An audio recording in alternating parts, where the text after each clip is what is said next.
de aquí. Quiero agradecer a Immunetec que me haya invitado, a Aurelio, que fue el partícipe de la idea. Y os vengo a hablar de envejecimiento. Esta mañana he estado en la SEMAL, en el Congreso de la Sociedad Española de Medicina Antienvejecimiento. Y bueno, es que hoy en día, ¿a quién no le gusta envejecer saludablemente, no? De hecho, lo he llamado rejuvenecer el envejecimiento a la ponencia. Entonces, si hablamos de envejecimiento, yo creo que hasta que me den el pasador, voy a decir pasa, porque no aparecía el pasador. Si vamos a hablar de envejecimiento, lo tenemos que definir. Entonces, cuando a mí me mandaron... Fenomenal. Muchas gracias. Cuando a mí me mandaron a hacer una de estas presentaciones hace ya tiempo, dije, ¿qué es el envejecimiento? Y me fui a la RAE. Bueno, que es que lo tenemos, no sé si lo veis. No lo veis. Porque yo quiero poner esto, ahí está, vale. Entonces, según la RAE, el envejecimiento es la acción y el efecto de envejecer. Soy un poco como mis hijos y dije, ¿y qué es envejecer? Bueno, pues la RAE dice que envejecer es hacer viejo a alguien o algo, ¿vale? ¿Pero qué es ser viejo? Bueno, pues ser viejo es la persona de edad, es decir, antiguo o del tiempo pasado. Por tanto, la RAE define el envejecimiento basado en la edad. Cuanta más edad tengamos, más viejos somos, más envejecidos estamos. Pero dije, ¿qué es el envejecimiento para los médicos? Y para los médicos el envejecimiento se caracteriza por una pérdida progresiva de la función fisiológica de nuestras células, de nuestros órganos, de nuestros tejidos. Es decir, el envejecimiento desde el punto de vista médico no tiene nada que ver con la edad. Yo puedo tener 80 años y tener una función fisiológica perfecta, y puedo tener 40 y tener una función fisiológica deteriorada, y estoy mucho más envejecido con 40 que con 80. Entonces me quedo con la tercera acepción de la RAE de envejecer, que es durar o permanecer por mucho tiempo. Entonces yo quiero eso, quiero durar o permanecer por mucho tiempo, pero yo le pongo un apellido y es con salud, ¿de acuerdo? Entonces, si veis en la pantalla la esperanza de vida a nivel mundial, en todo el planeta las mujeres vivimos más que los hombres. Y como veis, en España tenemos una media de edad de las mujeres de 85 años y los varones de 80 años. Hace poco, en febrero de este año, en la Voz de Galicia, porque mis suegros son gallegos, entonces fui a verlos y leyendo el periódico me salió este artículo donde dicen que en la zona de Galicia, sobre todo de La Coruña, había mayores de 100 años, 202 mujeres y varones 50. Dije, bueno, seguimos teniendo, igual que la esperanza de vida en el resto del mundo, las mujeres vivimos más que los hombres aquí. Pero quiero hacer la diferencia entre el health span y la life span. Es decir, una cosa es la esperanza de vida media, es decir, cuántos años vivimos, que sería la life span, y otra cosa es la health span, es decir, cuántos de esos años los vivimos con salud. Entonces, si veis en la pantalla, en Europa, en América, en las regiones del Pacífico Oeste, la edad media de life span está por encima de los 75 años, pero a mí realmente lo que me interesa es la línea verde homogénea, que es la health span, es decir, los años que vivimos saludables. Por tanto, en mi presentación, que estaba animada, lo que yo quiero es aumentar la health span. Hombre, evidentemente, si vivo muchísimos años con una life span muy larga y una health span larguísima, estupendo. Pero si tengo una life span muy larga, pero desde 30 años antes estoy fatal, realmente no sé si merece la pena. Entonces, el pro-aging, el envejecimiento saludable, implica alargar esa health span. Es decir, lo que queremos hacer es que la edad cronológica sea diferente a la edad biológica. ¿Sabéis quién es este señor? ¿Sí? ¿No? ¿Solo decirme sí o no? No. Bueno, pues hay gente fenomenal. Es Brian Johnson, exactamente. Es un multimillonario americano que toma 100 pastillas al día, que hace 16 horas de ayuno, que tiene 30 médicos a su servicio, que se gasta 2 millones de dólares al año, porque lo que quiere es rejuvenecer su edad biológica. Él tiene ahora 45 años y quiere llegar a tener una edad biológica de 18. La verdad es que ahora mismo su vida es un poco un ensayo clínico, porque está muy monitorizado. Leí hace poco que le hacen una colonoscopia al mes. El otro día hablando con un... me decían, pues yo no sé si merece la pena eso, pero además duerme con un sensor en el pene para ver las erecciones nocturnas y... Sí, porque claro, eso también depende de la edad biológica de ello. Bueno, el caso es que este hombre lo que quiere es tener una health span estupenda. Quiere seguir creciendo, quiere... ¿qué pasó? Quiere ir cumpliendo años hasta que llega un momento que aparecen unos pequeños achaques y ya, pues, fallece, ¿no? Eso es lo que quiere este señor. Él se gasta 2 millones de dólares al año, yo creo que se puede conseguir sin gastar tanto, ¿no? ¿Por qué envejecemos? Bueno, pues se lo debemos, el poder decir que envejecemos porque nos oxidamos, al doctor Hartman. El doctor Hartman es el padre de la teoría de los radicales libres. Y él ya casi a principios del siglo XX lo que decía es que envejecemos porque nos oxidamos, y además empezó a darle mucho papel a la mitocondria. Envejecemos porque esa mitocondria empieza a estar disfuncional y eso es lo que hace que poco a poco vayamos teniendo enfermedades y vayamos envejeciendo. ¿Y qué ocurre cuando envejecemos? Es decir, está claro que envejecemos porque nos oxidamos. ¿Pero qué es lo que ocurre? Bueno, pues eso se lo debemos a este otro doctor, este es español, es el doctor Carlos López Otín, que en el año 2013 publicó un artículo donde describió los hallmarks del envejecimiento, es decir, los sellos que marcan al envejecimiento. 10 años más tarde, en el 2023, porque en ese 2013 describieron 9 características que marcaban el envejecimiento. En el año 2023 describieron otras 3 y al final ya tenemos 12. Y se sabe que a medida que vamos envejeciendo, pues nuestras células se les van acortando los telómeros, van teniendo problemas en la proteostasis, es decir, en la síntesis de proteínas, tenemos daños en el ADN, tenemos inflamación crónica, empieza a haber disbiosis, es decir, se describió exactamente qué es lo que ocurre cuando envejecemos.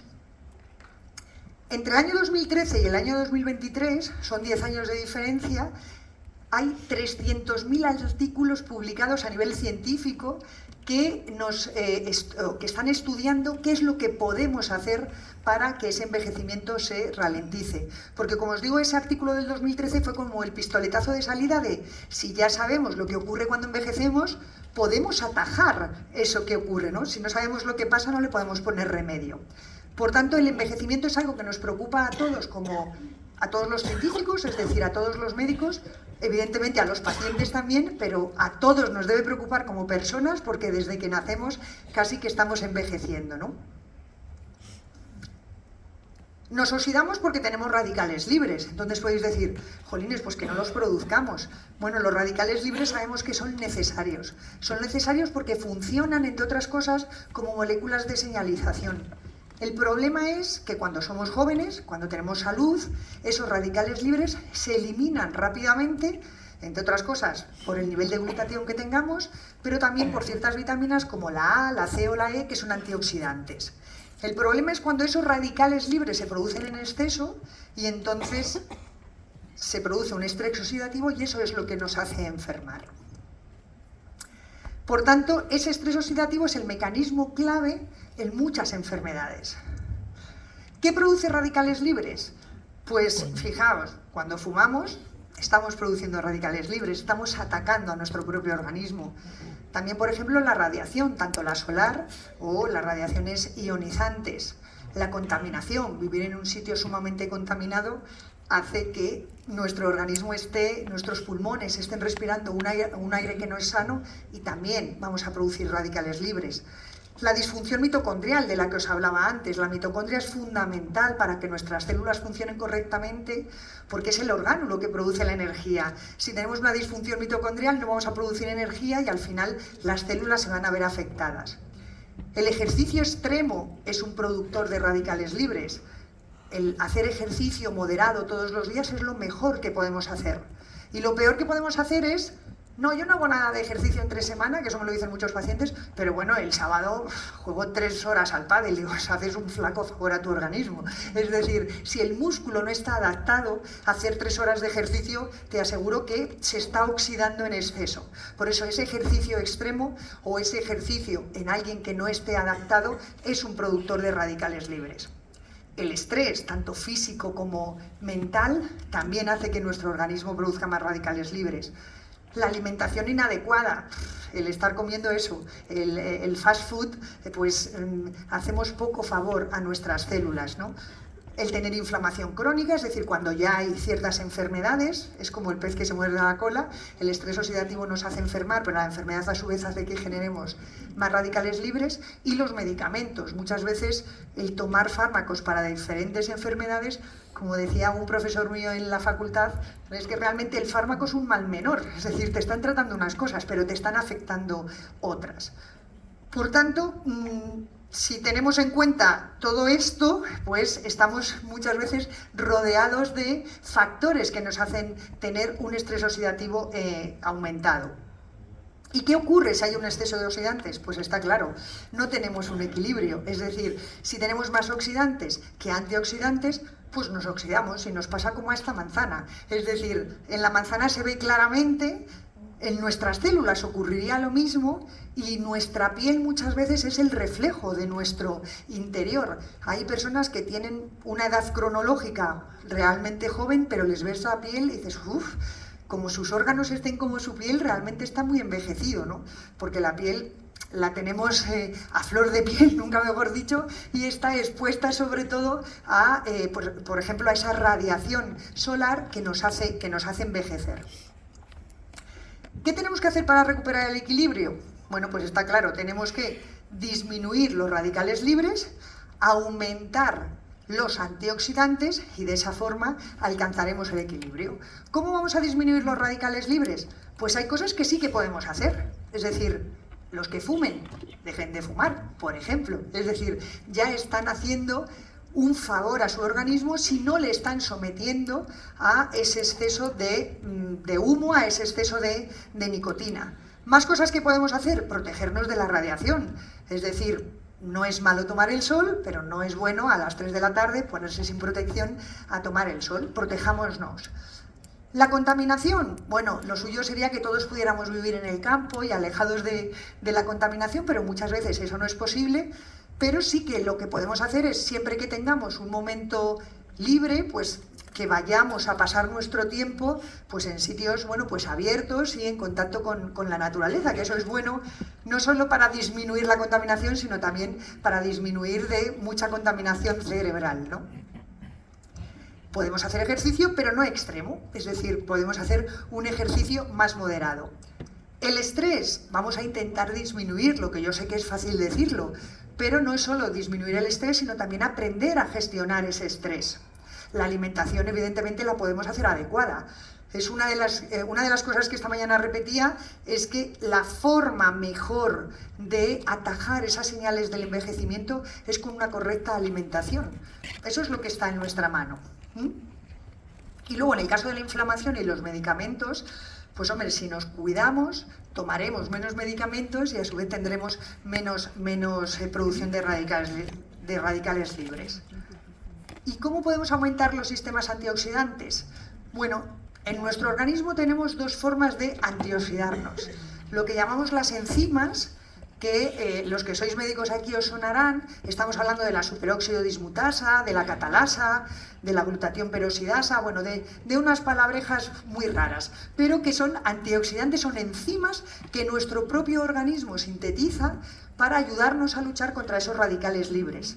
Y esas enzimas se producen, entre otras cosas, por un factor de transcripción que se llama NRF2, que ese seguro que sí que os suena, porque sabéis que cuando hablamos de los boosters, es uno de los factores o sea, es el NRF2 una de las cosas que estimula esos boosters. Bueno, pues ese factor de transcripción estimula la síntesis de esas enzimas. Y luego tenemos el sistema de antioxidantes no enzimáticos, que serían pues la vitamina C, la vitamina E, los carotenoides, la coenzima Q10, los estrógenos. Por eso las mujeres vivimos más, entre otras cosas, tenemos más estrógenos que vosotros, los varones. Entonces tenemos más sistema antioxidante. Y por último estaría el glutatión. El glutatión, todos lo sabéis, pero por si acaso hay alguno nuevo, el glutatión es un tripéptido, es decir, está formado por 3 aminoácidos, que es la cisteína, que es la glicina y el ácido glutámico. Cuando se une dentro de la célula, eso es muy importante, nuestra célula produce glutatión y ese glutatión es el antioxidante maestro. ¿Por qué digo lo de que es muy importante que se una dentro? Bueno, pues porque se sabe que las células son impermeables al glutatión. Es decir, yo puedo tener un montón de glutatión corriendo por mi sangre que no va a penetrar dentro de la célula.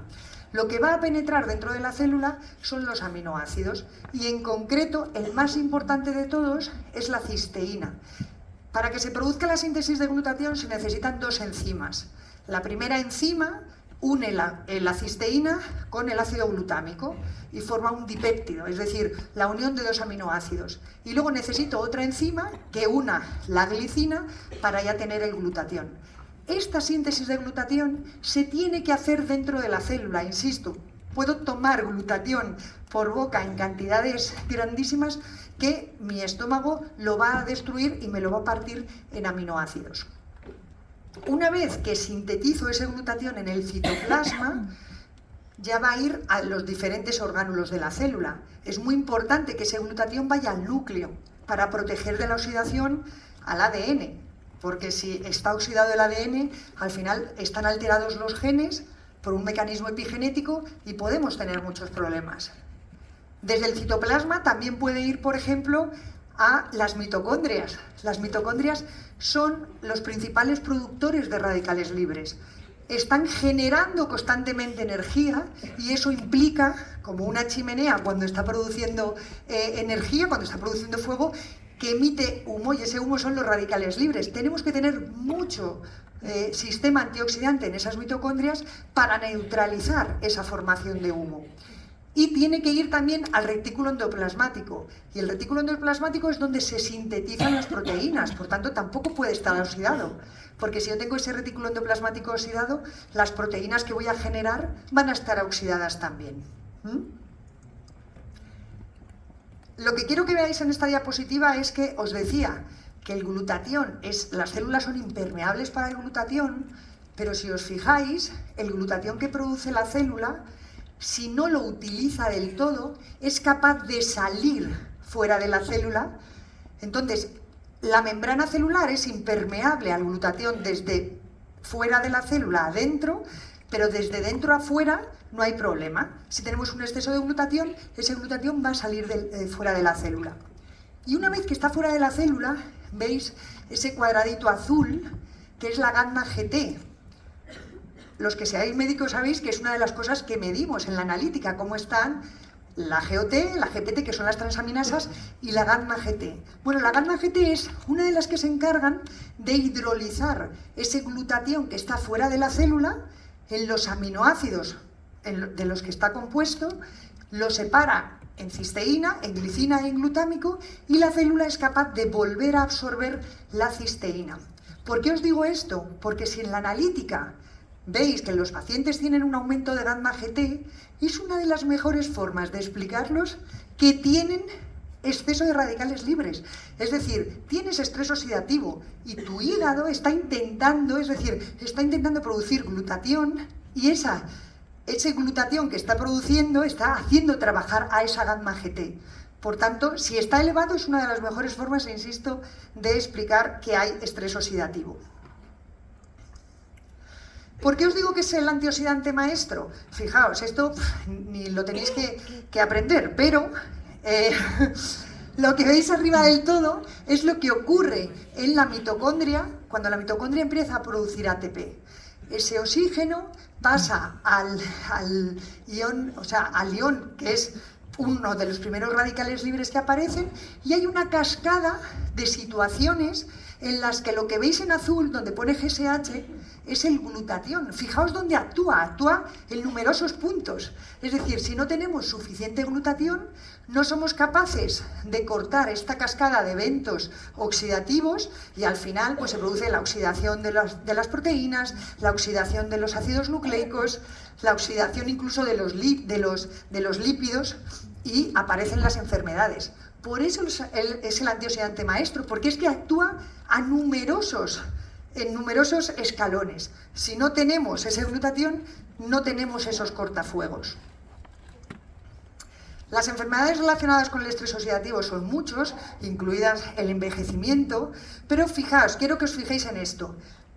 Las situaciones que están relacionadas con el déficit de glutatión están claramente estudiadas, es decir, el envejecimiento como tal, pero también enfermedades como el Alzheimer, el cáncer, la enfermedad hepática crónica, el deterioro cognitivo, es decir, siempre que hablamos de, tengo demencia, ¿tendré Alzheimer? Bueno, el Alzheimer es una de las demencias fundamentales, el 75% de las demencias son Alzheimer, pero también hay deterioros cognitivos que pueden llegar a ser demencias sin ser Alzheimer y está implicado el estrés oxidativo.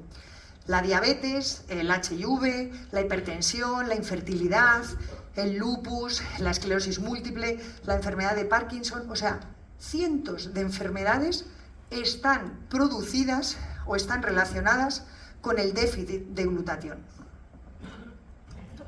Sabemos que según vamos cumpliendo años, la cantidad de cisteína que tenemos en nuestro plasma disminuye, pero no porque nos lo haya dicho alguien porque le ha parecido, sino porque hay estudios. Es decir, este es del año 98 y como veis la primera columna es la cantidad de cisteína que hay en plasma en las personas entre los 20 y los 29 años.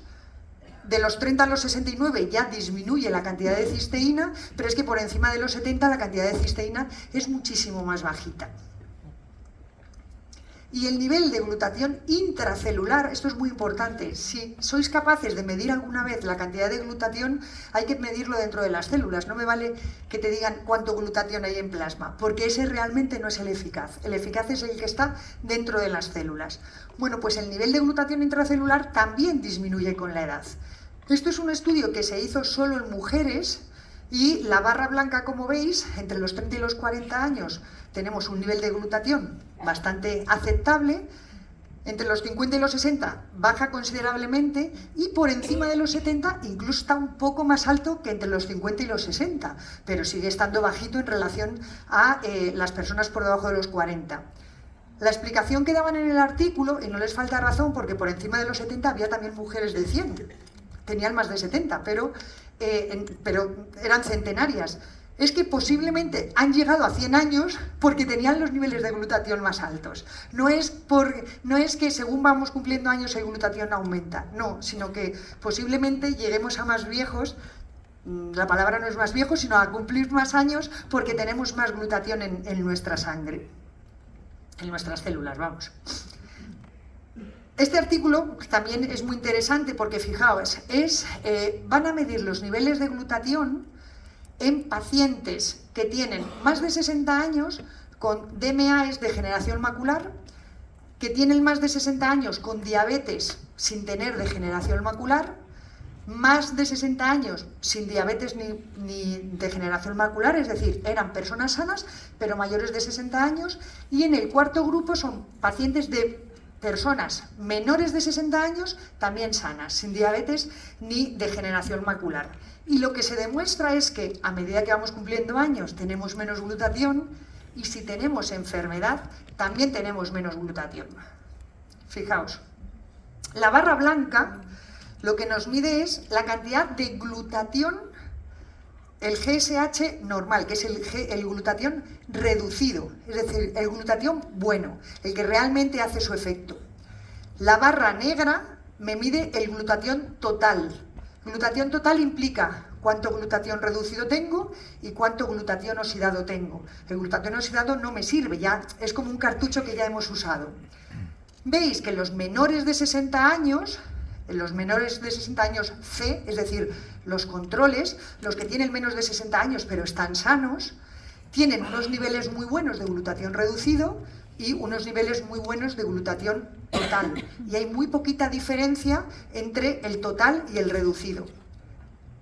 Las segundas columnas, que es mayores de 60 años, controles, es decir, tienen más de 60 años pero están sanos, tienen unos niveles de glutatión reducido más bajos, la barra blanca es menor que en los menores de 60 años, o sea, tienen menos glutatión, pero en cambio el glutatión total, la diferencia es muy pequeña. ¿Me seguís, verdad? Vale. En las siguientes columnas, es que como no tengo puntero, no os lo puedo señalar.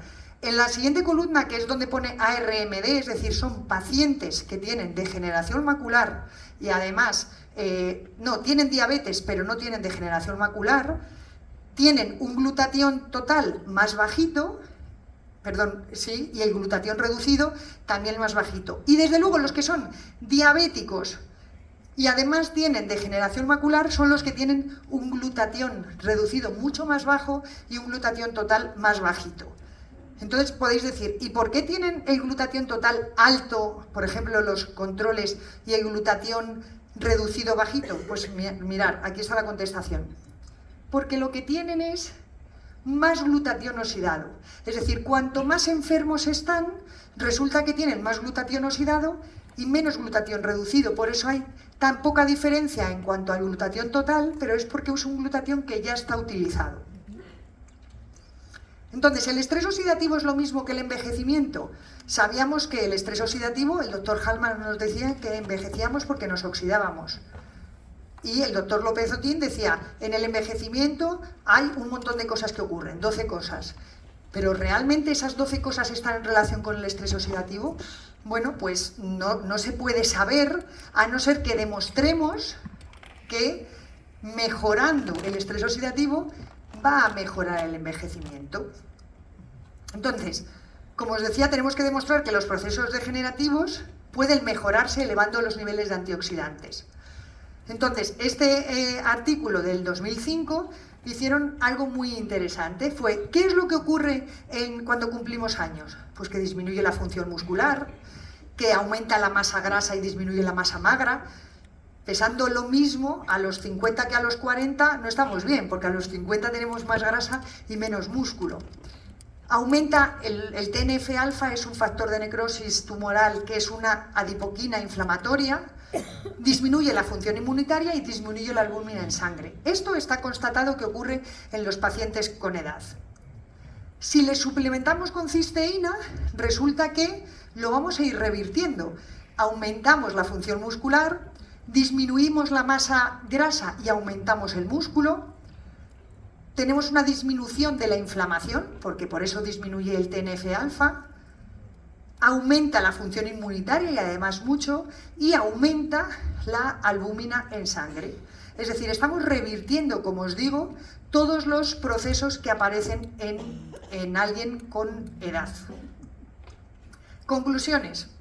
La pérdida de juventud, salud y calidad de vida en parte es por deficiencia de cisteína. El consumo de cisteína en la dieta es subóptimo y todos tendremos un déficit antes o después, en función de cómo nos cuidemos. Entonces, la cisteína sabemos que es un aminoácido semiesencial porque el organismo lo puede sintetizar a partir de la metionina, pero en muy poquita cantidad, y si el paciente, por ejemplo, tiene problemas hepáticos, ya no sintetiza cisteína a partir de la metionina. La cisteína se oxida muy fácilmente porque es muy inestable y su forma de disulfuro se llama cistina, es decir, la cisteína tiene un SH, ese radical de azufre, que es lo que le hace ser tan sumamente inestable. Pero cuando esos radicales de azufre se unen una cisteína con otra, es como que forman una coraza, forman una molécula que se llama cistina, Y esa cistina veremos que luego es muy importante porque es la que es capaz de estar protegida de los ácidos del estómago, de las secreciones del páncreas y de llegar al intestino y absorberse completamente. La mayoría de estudios clínicos sobre suplementación con cisteína se han hecho o bien con el NAC, que es la N-acetilcisteína, o bien con un aislado de proteína de suero de leche sin desnaturalizar, rico en cisteína de origen natural, que os suena un poco, ¿no? Bien. Entonces, si hablamos del NAC, yo me he ido al vademecum, al vademecum americano. El NAC siempre, de hecho esta mañana en el congreso me lo presentaba un visitador como un suplemento nutricional y realmente no se puede presentar como un suplemento nutricional porque la FDA lo considera medicamento, pero a día de hoy todavía aquí en España se presenta como un suplemento nutricional.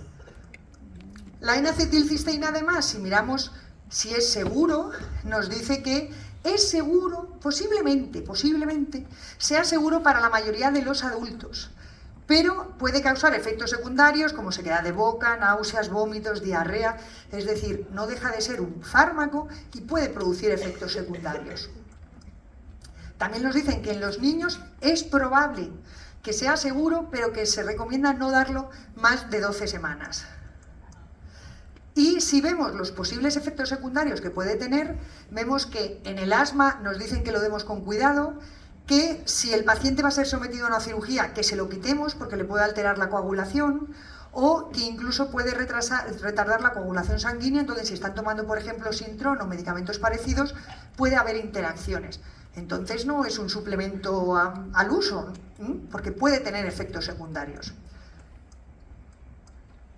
El otro producto con el que se han hecho los estudios es con Immunocal, con el aislado de proteína de suero. Sabéis que es sin desnaturalizar, que es un nutracéutico de calidad farmacéutica, con 45 años de investigación y 25 de comercialización, que está incluido en el Physiandex Reference, que ahora os lo enseñaré, incluido en el CPS y además que tiene, pues muchas patentes. Yo, como curiosa que soy, cuando me lo presentaron, me fui al PDR, al Physiandex Reference, y empecé a leer, a ver, ¿qué es lo que pone? No sé si alguna vez os lo habéis leído, el PDR, pero eso es lo que pone. Tú te coges el PDR, que es como el vademecum español, y te dicen que Immunocal es un aislado de proteína de suero sin desnaturalizar, especialmente formulado, especialmente preparado para proporcionar una rica fuente de cisteína biodisponible, que luego veremos lo que es. Ayuda al cuerpo a mantener concentraciones óptimas de glutatión, está clínicamente probado que eleva los valores de glutatión y hay varias patentes. Indicaciones y usos. Los estados de deficiencia de glutatión incluyen, pero no se limitan a HIV, hepatitis, cáncer, cataratas. Nos ponen ahí todas las enfermedades para lo que lo podemos utilizar. Contraindicaciones. Personas que tienen hipersensibilidad conocida a proteínas específicas de la leche. Solo a los pacientes que son alérgicos a la proteína de la leche. No hablan para nada de intolerantes a la lactosa. Precauciones. Personas con terapia inmunosupresora y personas con cistinuria. Es decir, como vamos a dar cistina, si tenemos pacientes que eliminan esa cistina por la orina y que tienen cálculos, antecedentes de cálculos renales por cistina, pues tendremos que tener cuidado con esa cistinuria, nos dice el PDR. Advertencias. Cada sobre tiene 9 gramos de proteína, contiene menos de un 1% de lactosa. ¿Y cómo se dosifica? Pues si tenemos problemas de salud, 20 gramos por día, o sea, 2 sobres por día. Y para pacientes con SIDA, EPOC o enfermedades más graves, de 30 a 40 gramos por día, es decir, de 3 a 4 sobres por día, sin efectos nocivos. Se tiene que administrar con el estómago vacío o con una comida ligera. Es decir, todo viene en el PDR. Y además nos dicen que no hay riesgo de sobredosis y que puede haber reacciones adversas tipo hinchazón y calambres gastrointestinales si no se rehidrata bien, es decir, si os tomáis el polvo casi sin agua, pues claro, al final cuesta digerirlo, o puede haber una erupción transitoria similar a la urticaria si hay una reacción de desintoxicación severa. Por tanto, cuando os pregunten ¿esto cómo se administra? ¿Esto para qué sirve? Es que simplemente les tenéis que dar el PDR, no hay ningún tipo de no, es que me lo estás contando, no, es que es lo que dice, es como nuestro vademecum español. ¿Cómo lo tenemos que reconstituir? Es un aislado de proteína, deshidratado, por tanto hay que rehidratar adecuadamente, lo ideal es consumirlo después de mezclar, y si se premezcla para consumo posterior, nos dicen que hay que refrigerarlo. Y en la comida estábamos hablando de, claro, es que no se puede utilizar cucharilla de metal. No, realmente no hablan de cucharilla de metal, lo que nos dicen es que no utilicemos líquido caliente para rehidratarlo, porque entonces sí que lo podemos desnaturalizar, y que no usemos licuadora de alta velocidad, porque entonces también lo podemos desnaturalizar. Y lo más importante es que es una proteína de suero sin desnaturalizar, y eso es lo que realmente le da el valor al producto. Entonces, para hablar de la desnaturalización, yo creo que tenemos que contar brevemente qué son las proteínas. Los que sois médicos, perdonadme, pero yo creo que es importante recordarlo. Las proteínas son una secuencia de aminoácidos. Esos aminoácidos, como os digo, se sintetizan en el ribosoma, en una parte de la célula, y se van sintetizando aminoácidos que se van uniendo como ese collar que vemos ahí. Pero las proteínas tienen una estructura, hay 4 niveles de estructura. Según salen de ese ribosoma y son un aminoácido tras otro, estamos hablando de que esa proteína está en una estructura primaria.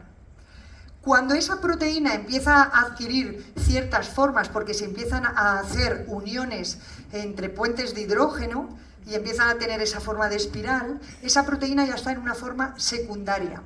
Hay una estructura terciaria en la que ya es un verdadero bucle, y es donde se empiezan a establecer las uniones de los puentes disulfuro de las proteínas entre sí, y luego una estructura cuaternaria, que es cuando se unen varias proteínas entre sí. ¿Por qué os digo esto? Porque fijaos, si miramos esta tabla, que seguro que todos conocéis, de donde vemos qué proteínas tiene la proteína de leche materna y la proteína de vaca, vemos por un lado que una principal diferencia entre la leche de vaca y la leche materna es que la leche de vaca tiene mucha caseína y la leche materna prácticamente no tiene. Porque hablamos de 26 gramos por litro frente a 3,2. La diferencia es considerable. La caseína es la principal proteína que no está en el suero de leche. Realmente las proteínas que están en el suero de leche son la beta-lactoglobulina, pero fundamentalmente las que más nos interesan son la alfa-lactoalbúmina, la albúmina y la lactoferrina. Como veis, la leche materna tiene más alfa-lactoalbúmina, tiene más albúmina y tiene más lactoferrina que la leche de vaca. ¿Por qué son estas tan importantes? Porque si nos fijamos en la cantidad de cistina o en la cantidad de cisteína que tienen estas proteínas, son las que más tienen. Por ejemplo, la alfa-lactoalbúmina tiene 8 cisteínas, que al final son 4 cistinas. Lo vais a ver mejor aquí. Mirad, esta es la composición de la alfa-lactoalbúmina, es decir, tiene 123 aminoácidos, y esos enlaces que veis, ¿ves? Cis se une con otro cis que está allá arriba. Cis es aminoácido cisteína. Y esto es los puentes, es porque esa cisteína, que es la 120, resulta que está unida por un puente disulfuro con la cisteína de ahí arriba. Claro, esta es si vemos la proteína lineal, pero como hoy en día se puede hacer todo en 3D, esta es una alfa-lactoalbúmina vista en su composición normal. Está hecho ahí un ovillo. ¿Por qué? Porque tiene puentes disulfuros entre esas cisteínas, que es lo que hace que la proteína tenga actividad biológica. Es muy importante que no rompamos esos puentes de cisteína, porque si los rompemos, pierde toda su actividad biológica. Esta es la alfa-lactoalbúmina, que tiene, como veis, 4 cistinas, es decir, tiene 8 cisteínas unidas. Pero la albúmina de suero, que es una proteína mucho mayor, que tiene 500 y pico aminoácidos, tiene 17 cisteínas. Y tiene esa conformación que parecen unos rizos. Y la lactoferrina, que es otra de las proteínas activas del suero de leche, es una proteína mucho más grande, tiene 17 cisteínas, es decir, realmente tiene muchos enlaces, y por eso es una proteína tan grandísima. ¿Por qué es tan importante que no las desnaturalicemos? Fijaos, Inmunocal está formado por una proteína de suero de leche sin desnaturalizar, que tiene esa composición, y no es que me la haya inventado yo, es que lo miré en el artículo del año 1995 donde describen qué tipo de producto estaban dando en este estudio y describen Inmunocal. Inmunocal vemos que tiene un 56% de beta-lactoglobulina, un 28% de alfa-lacto, un 10% de albúmina y un 0,65% de lactoferrina. Pero lo más importante es que tiene esas proteínas sin desnaturalizar, con esos puentes de unión de los enlaces disulfuro. Entonces, si tenemos en cuenta que la leche de vaca, es que siempre me he preguntado, ¿cuánta cantidad de cisteína estamos dando al paciente por sobre? ¿Alguien me podría responder? No, estamos hablando cuando tú tomas un sobre, le estás dando 9 gramos de proteína. Pero ¿cuántos miligramos de cisteína estamos tomando? 375. No os oigo. 375. 380 y tantos. ¿Y de dónde ha salido ese número? No, pero en el sobre no lo pone. Bueno, yo os digo que yo he hecho las cuentas según esto, ¿eh? Es decir, si tenemos en cuenta que la leche de vaca tiene 33 gramos por litro de proteínas. Un litro de leche de vaca tiene 33 gramos de proteína. Pero de esas 33 gramos de proteína, el 82% es caseína. Es decir, tan solo en la leche de vaca, tan solo un 12% son proteínas del suero. Es decir, un 12% de 33 son 6, más o menos. ¿Vale? ¿Me seguís? Vale. Si yo tengo en un sobre de Inmunocal, tengo 9 gramos de proteínas del suero, podemos inferir que necesito 1,5 litros de leche de vaca, que tiene 6 gramos de proteínas de suero por litro, necesito 1,5 litros para tener 9 gramos. ¿Sí o no? Vale. Entonces, necesito 1,5 litros de leche de vaca para obtener un sobre de Inmunocal que tiene 9 gramos de proteína. Si cada gramo de proteína en total en la leche de vaca tiene 6,4 miligramos de cisteína por gramo de proteína, es decir, por los 33, estamos hablando que habría que multiplicar 6 por 4 por 33. Ahora no me acuerdo cuál es eso sería 1 litro, pero como necesitamos 1,5 litros, estamos hablando que es en torno a 300 y pico miligramos de cisteína en un sobre. ¿Bien? Eso, si tenemos en cuenta que la leche humana tiene tan solo 9 gramos de proteínas por litro, tiene muy poquita proteína, pero resulta que el 75% de esa proteína es proteína del suero. O sea, en la proteína de la madre, la mayor parte de las proteínas son proteínas del suero. Alfa-lactoalbúmina, lactoferrina, albúmina sérica. Y cada gramo de proteína tiene 38 miligramos de cisteína. Es decir, es casi 6 por 4, 24, 6 por 5, 30, casi 6 veces más. Por eso podemos decir que la cantidad de cistina que hay en un sobre de Inmunocal equivaldría ¿a cuánta leche de madre? 9 litros. A 900 mililitros de leche de madre equivale. Según esto, es decir, yo simplemente he hecho las cuentas con los datos que se saben de la cantidad de cistina. Por tanto, yo creo que cuando os pregunten cuánta cantidad de cistina tiene, lo podéis decir haciendo cuentas y no porque os lo hayan dicho unos u otros. Entonces, equivale a 900 mililitros de leche materna. ¿Y por qué es tan importante que es sin desnaturalizar? Porque fijaos, cuando nosotros tomamos las proteínas, que es esa secuencia de aminoácidos, cuando llegan al estómago, el ácido del estómago empieza a romper todos esos aminoácidos y empieza a producir aminoácidos por un lado y polipéptidos, o sea, va haciendo esa proteína que es muy larga, la va troceando. Por un lado salen aminoácidos de uno en uno y los polipéptidos son una serie de aminoácidos más grandes. Llega el páncreas, los sigue partiendo, pero los dipéptidos, es decir, la unión de dos aminoácidos unidos por un puente disulfuro, que es lo que es la cistina, no es capaz ni el estómago ni el páncreas de romperlo. Entonces llega al intestino delgado y ese dipéptido de cistina se absorbe, pasa a sangre y ese dipéptido de cistina, cuando llega a la célula, entra en forma de cisteína y forma el glutatión. Por eso es muy importante que, claro, si nosotros comparamos proteínas de suero de leche, hay muchas proteínas de suero de leche, pero si comparamos qué ocurre Inmunocal frente al resto de proteínas de suero de leche, es el que más aumenta la cantidad de glutatión, porque es un suero de leche sin desnaturalizar.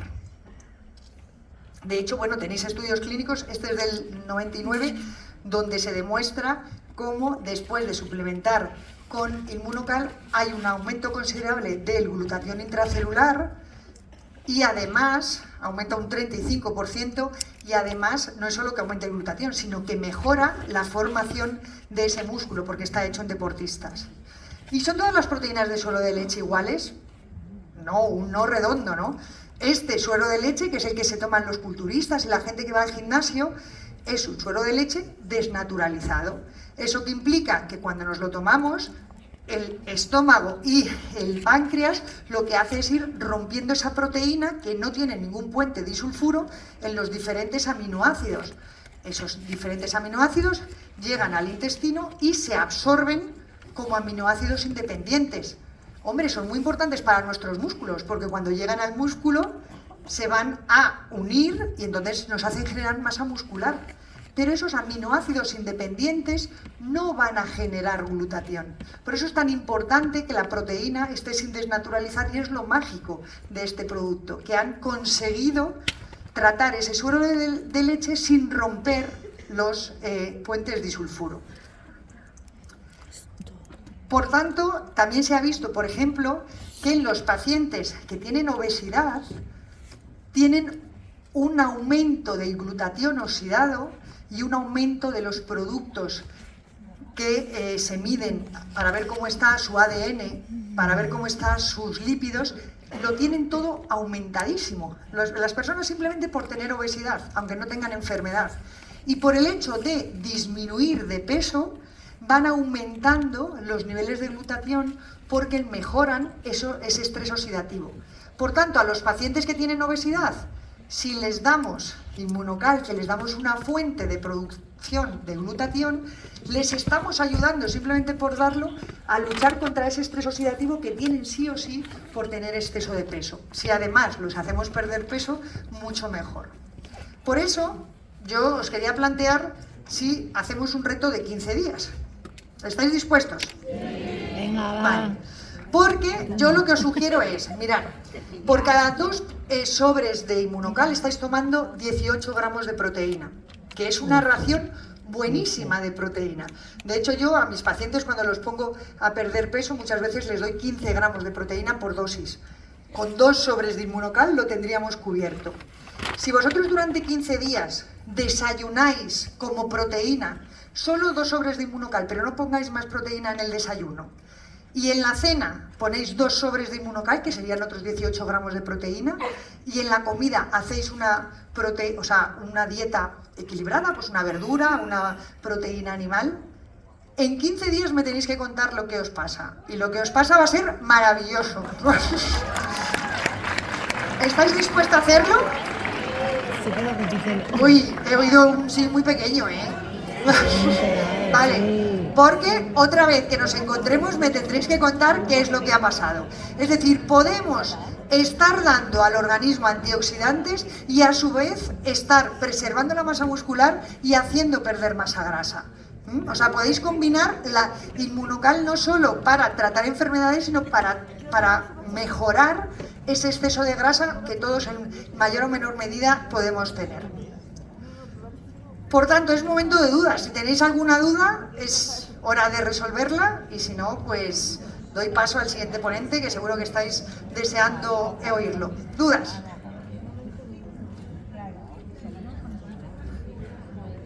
Sí.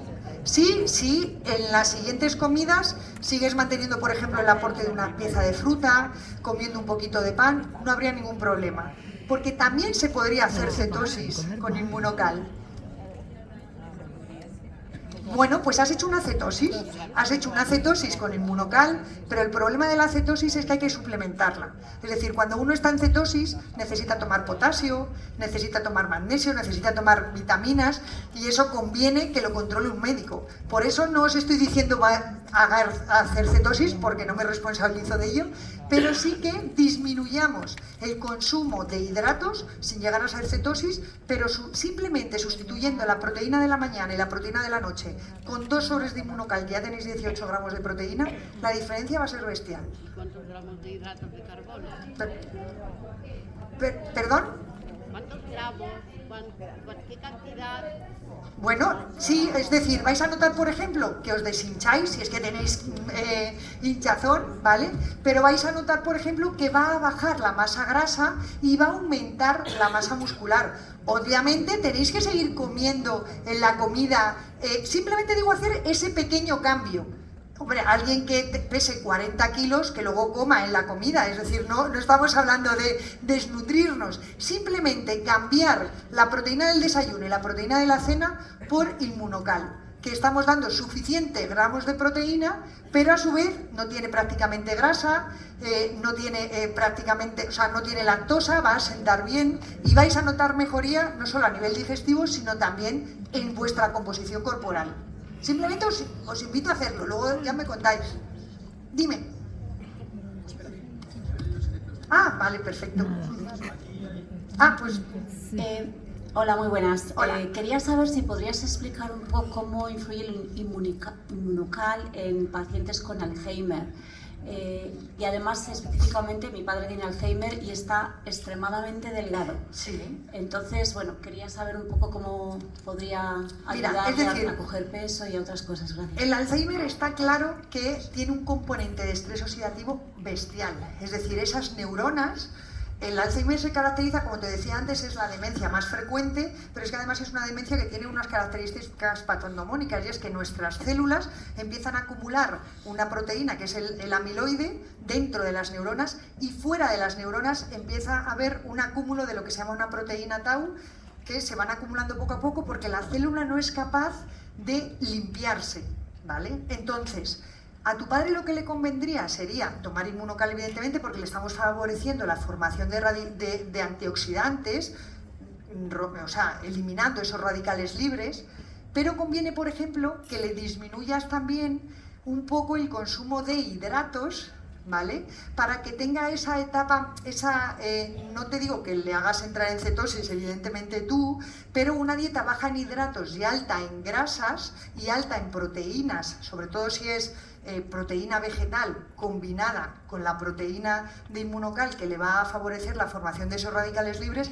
va a ayudar a sus neuronas a que se regeneren. Es decir, una cosa que se llama la autofagia, ¿de acuerdo? Es decir, que las células se coman las partes de esas células que estén dañadas, es muy importante conseguirlo en un paciente con una enfermedad neurodegenerativa. En cualquier persona, cuando hacemos, por ejemplo, una etapa de 5 días que voy a comer menos, estoy ayudando a mi organismo a regenerarse, a hacer esa autofagia. Bueno, pues en un paciente que ya tiene enfermedad, le tengo que ayudar todavía más. Si él está muy delgadito, conviene que le aumentes la cantidad de Inmunocal como proteína, pero también de carne, de pescado, de legumbre, es decir, de otras proteínas, para que de esa forma no pierda masa muscular, ¿vale? Y sobre todo lo que vas a ayudar es que esas neuronas se desintoxiquen y puedan ir, al menos no generando, no te voy a decir limpiar la proteína amiloide, pero sobre todo que no vayan acumulando más.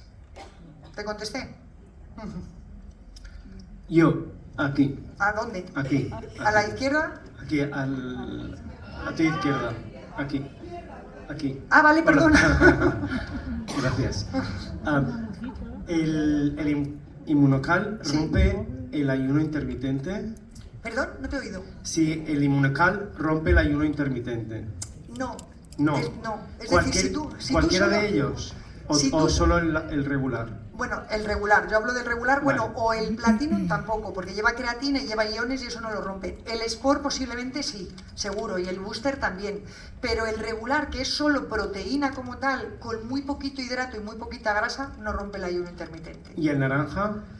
El naranja te refieres al booster. Sí, El booster, el naranja es el que lleva la cafeína. sí. Posiblemente sí, tendría que ver exactamente la composición, pero yo creo que... Es decir, para hacer ayuno intermitente yo solo tomaría el regular. Vale, perfecto. Otra cosa, con el reto este que nos has dado, Sí, no me queda claro si es que es únicamente los 2 sobres de Inmunocal no. o si también puedes tomar un muesli, por ejemplo. Perfectamente, es decir, lo que quiero es que en el desayuno haya proteína, que si preguntara aquí cuántos de vosotros tomáis proteína en el cantidad de desayuno, proteína, vale. pues seguramente me levantaríais muy poco la mano. Entonces, aparte de tu trocito de pan, tu fruta, tu café, en lugar de no tomar proteína o tomarte una tortilla, tómate 2 sobres de Inmunocal. Vale, perfecto. Muchas ¿Vale? gracias. Nada. Hola, buenas tardes. Aquí, Es que me da aquí. un foco y no veo nada. Pero bueno, aquí A su vale. derecha, a su derecha. Yo, lo que ha dicho usted del ayuno ese de los 15 días, Sí. sabe usted que... No es ayuno. O sea, no es. Bueno, yo no sí, estoy a diciendo ver, ayuno. sí, no, bien, el programa este de Sí. a partir de ciertas edades, sabe usted que la presión arterial y el colesterol y etcétera Sí. están ahí dentro. Sí. ¿En qué ayuda eso? ¿En qué ayuda? Pues Sí. mire, una de las cosas que se ha visto, por ejemplo, para aumentar la health span de la que hablaba antes, de la vida, o sea, la vida saludable, sí, es que tenemos que aumentar el consumo de proteína a partir de los 50 años. Pero se ha visto que a partir de los 65 el consumo de proteína es fundamental. Y se ha visto por grandes cohortes, estudios que se han hecho en cientos de personas, que por encima de 65 años, si no tomamos suficiente proteína, la posibilidad de tener un accidente cardiovascular o se aumenta muchísimo la mortalidad. Entonces, por encima de los 65 años hay que tomar mucha cantidad de proteína. Inmunocal te puede ayudar en el sentido de que estás tomando 18 gramos de proteína sin prácticamente poner calorías y sin prácticamente poner hidrato de carbono. Estás ayudando a tu músculo a tener aminoácidos para reconstituirse y ayudando a tu organismo a producir glutatión, que es el antioxidante. Entonces, si tú tomas tus 2 sobres por la mañana, tus 2 sobres por la tarde y encima haces una alimentación, te cuidas un poco la alimentación, vas a disminuir la hipertensión arterial, el colesterol va a disminuir seguro, es decir, va a mejorar, entre otras cosas, que si tu músculo no se pierde, vas a tener menos disfunción muscular, las mitocondrias, que sobre todo las tenemos en el músculo, van a funcionar mejor y tú te vas a encontrar mucho mejor, no solo físicamente, sino las células también van a funcionar mejor. ¿Y de cara al corazón qué problema hay? ¿Qué problema crees tú que puede haber? Yo no estoy diciendo solo tomar, es decir, a ver si me estáis entendiendo mal y mañana resulta que estáis todos desnutridos. No, vamos. Yo estoy diciendo simplemente poner proteína en el desayuno y proteína en la cena en forma de, que son 18 gramos de proteína, que estoy seguro que muchos de vosotros no tomáis tanta proteína ni en el desayuno ni en la cena, ¿vale? Porque las cenas muchas veces se hacen livianas, no se toma proteína animal y es conveniente tomar en la cena también. Y de cara al corazón, el corazón es el principal músculo que tenemos, que además está constantemente bombeando, que necesita energía constantemente y que conviene que esas mitocondrias estén bien. Yo no veo ningún problema en darle proteína y quitarle radicales libres. Ningún problema. ¿Ok? Ya quiero que me cuentes qué tal te ha ido después de esos 15 días. Hola, aquí. A la derecha. Varias preguntas. Los sobres son del básico para el reto este, son 2 azules y 2 azules. Bueno, también valdría el platino.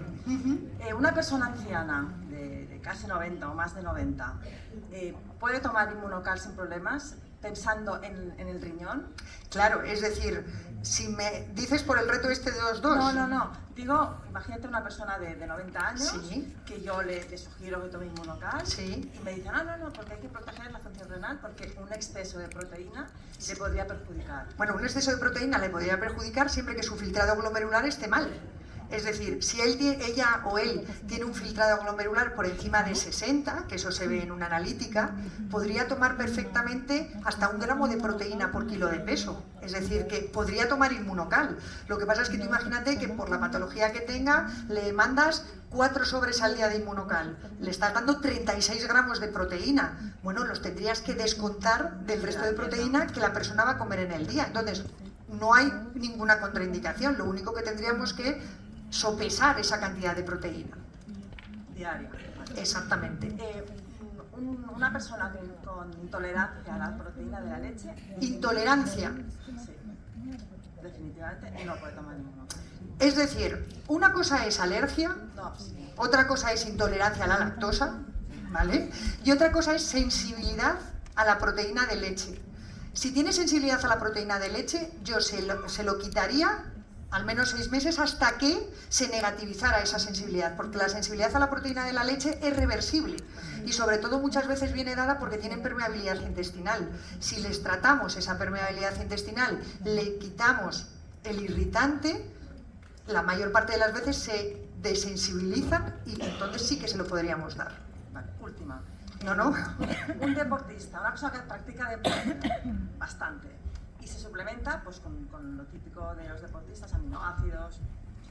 ¿Le retiramos esto si empieza el Inmunocal en las 3 versiones o en las 4? ¿O le dejamos que tome esos aminoácidos igualmente? Es que también depende de la cantidad de ejercicio que haga. Es decir, si es una persona que, como alguno de mis pacientes, ¿haces ejercicio? Sí, juego al golf 2 veces a la semana. Bueno, perdonadme los que jugáis al golf, pero hombre, mucho ejercicio no es. Pero si realmente sí que hace culturismo, quiere hacer un crecimiento, pues entonces a lo mejor tendría que tomar aminoácidos de cadena ramificada y además Inmunocal. Pero si simplemente es voy al gimnasio 4 veces a la semana a hacer algo de tonificación, con el Inmunocal les bastaría. Tonificados no se contemplan, claro, en el Inmunocal. Sí. Vale, muchísimas gracias. Nada. Buenas tardes y muchas gracias por la exposición tan increíble en tan poco tiempo. Estoy aquí... Perdona, pero no te veo. Vale, ya. Bueno, estaba con un cliente, un amigo realmente, que está pasando por cáncer. Sí. Ya tiene implicado el riñón y pues toda la vascularización está implicada con un quiste y ya le han dicho que le van a quitar el riñón. Sí. Le estoy diciendo de tomar Inmunocal y la mujer me decía es que muchas de los suplementos que hay cuando están regenerando también regeneran células cancerosas y estaban con miedo de eso. Entonces no sé cómo funciona. No, mira, una de las particularidades de las células cancerosas es que suelen tener más glutatión intracelular, porque son tan listas que se generan glutatión como para intentar protegerse. Bueno, pues si tú das cisteína desde fuera y haces generar al organismo más glutatión, esas células que ya de por sí lo tienen alto, van a aumentar el nivel de glutatión y se van a automorir, porque las células son capaces de hacer un feedback de si tienen suficiente glutatión, como que paran de sintetizar glutatión. Entonces, si tú les das cisteína, las células sanas van a generar glutatión, pero las células cancerosas como que van a cerrar ese ciclo y es como que se mueren en sí mismas. ¿Cómo se dice? Se ahogan en su propia glutatión. ¿Me entiendes? Por eso no es una contraindicación tener un cáncer. Todo lo contrario, está indicado porque estamos ayudando a las otras células a que generen su propia defensa, que son células sanas. Las células cancerosas que se ahoguen en su propia glutatión, pero las sanas se van a proteger porque tienen unos mecanismos celulares que las cancerosas no. Entonces no tiene por qué tener problema. Otra cosa es que le quiten el riñón, empieza a tener una insuficiencia renal, entonces habría que calcular la cantidad de proteína que tiene que tomar y lo tendrían que tener en cuenta a la hora de hacerle la dieta, pero no es una contraindicación el hecho de tomar Inmunocal. ¿Me entendiste? Sí, perfecto. El booster naranja, como tiene cafeína y guaraná, obviamente para hipertensos no está aconsejado, ¿verdad? Exactamente. Okay. Y para personas que han tenido un preictus cerebral, digo, todavía no han tenido el ictus, no ha habido una parada, pero sí ya han tenido los mareos o los devaneos, el inmunocal es aconsejable, obviamente. Yo no veo ninguna contraindicación, ¿no? Okay. No, no, vas a bajar esos radicales libres. No, no tiene contraindicación. Ok, muchas gracias. Nada. Muy buenas tardes. Aquí abajo. Hola. Ya te veo. Muy buenas tardes. Últimos estudios han demostrado la melatonina como un potente antioxidante. Antioxidante, sí. No se lo ha visto ahí. Sobre todo intracelular y mitocondrial. ¿Qué opina de los efectos sinérgicos que puede tener con el GSH en la mitocondria? Bueno, es decir, todo lo que tomemos que sea natural, ¿vale?, va a ayudar a nuestro organismo a tener ese grado de antioxidación. Ojo con los antioxidantes que hemos visto, la vitamina C, la vitamina A, la vitamina E. Muchos antioxidantes, si los tomamos en exceso, se transforman en prooxidantes. Por eso no es bueno estar tomando antioxidantes sin tener control. Pero lo que estamos tomando con Inmunocal no es un antioxidante como tal. Lo que estamos haciendo es darle al organismo las herramientas para que sintetice antioxidantes si los necesita. Pero si nosotros damos mucha cisteína o mucha cistina y el organismo no necesita glutatión, pues esa cisteína y cistina se van a utilizar para otra serie de síntesis de proteínas. Por tanto, la diferencia que tiene el tomar vitamina C, que es antioxidante como tal, o tomar un exceso de melatonina, es que se pueden transformar en prooxidantes, porque la propia molécula ya es antioxidante, pero es que Inmunocal no es antioxidante. Inmunocal proporciona las herramientas para que nuestro organismo se sirva, es como autoconsumo. ¿Me entiendes? Entonces, claro que pueden ser sinérgicos, pero de abusar de algo, preferiría abusar de darle al organismo que se sirva, que no de darle el antioxidante como tal, porque sí que puede tener efectos secundarios. ¿Ok?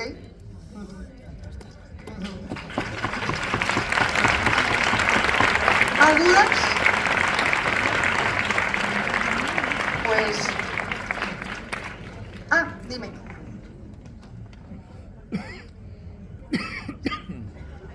Yo te oigo.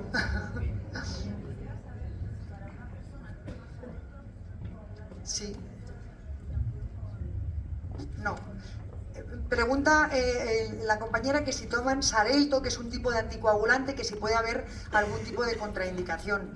Incluso con el Sintrón no habría contraindicación y el Sintrón sí que se altera por la medicación, pero el Xarelto es que no tiene nada que ver con lo que comamos, ¿vale? Entonces, incluso pacientes que están tomando Sintrón podrían tomar Inmunocal, lo que pasa es que habría que dárselo, es decir, el problema de los pacientes anticoagulados con Sintrón es que les cambiemos de un día para otro su alimentación. Entonces, claro, como que les desbaratamos. Pero si se lo vamos introduciendo poco a poco, al final lo que van a tener que hacer es irles ajustando las dosis de Sintrón en función del INR. Pero en concreto con el Xarelto, que no se altera, no habría ninguna contraindicación.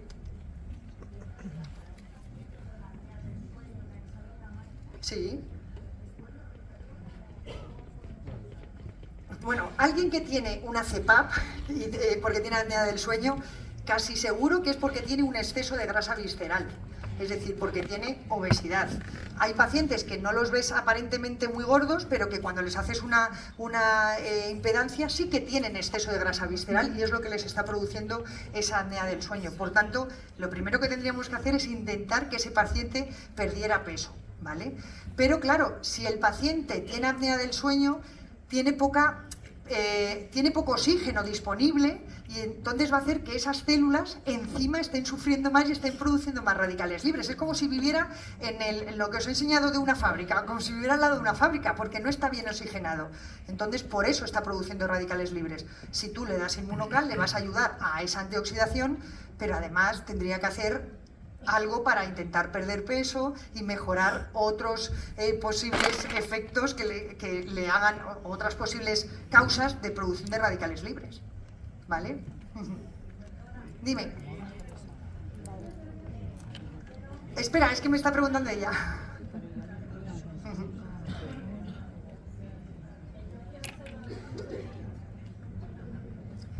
Dime. Sí.